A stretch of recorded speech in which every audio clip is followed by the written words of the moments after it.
So, Pullman strike was a nationwide railroad strike that took place in the Pullman Palace Car Company. It was also a protest for wage cuts and firing of workers because they had to make wage cuts, and they fired a great amount of people, and it enraged the economy or the civilization. It spread to hundreds of thousands of people and caused economic decline due to boycotting and etc. Pullman responded by decreasing the wages. The Pullman was the company that the people were against because it was the Pullman Railroad business. They decreased their wages further, punishing the revolting civilians. Oops.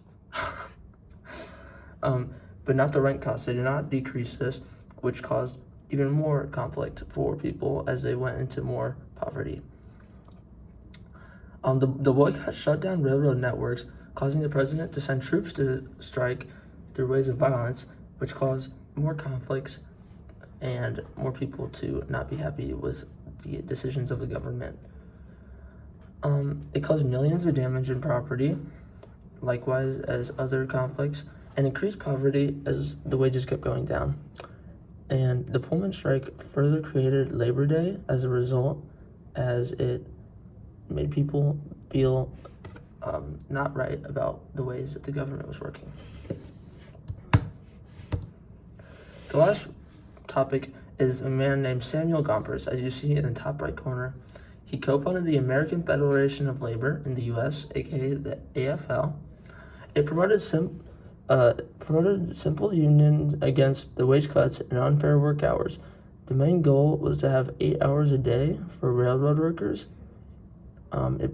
It influenced labor, favoring political leaders like Woodrow Wilson, who would become the president, to try and make a change for their problems, which was a good way because it got the attention of those to change for the better without using violence.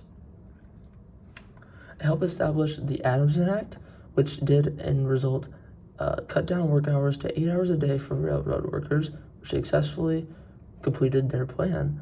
And it helped establish independent trade unions and collective bargaining to profit the labor workers so they wouldn't have to pay the people for their work. And then it also funded the International Labor Organization, which focused on remaining labor issues, which would cause to cease later on in the time.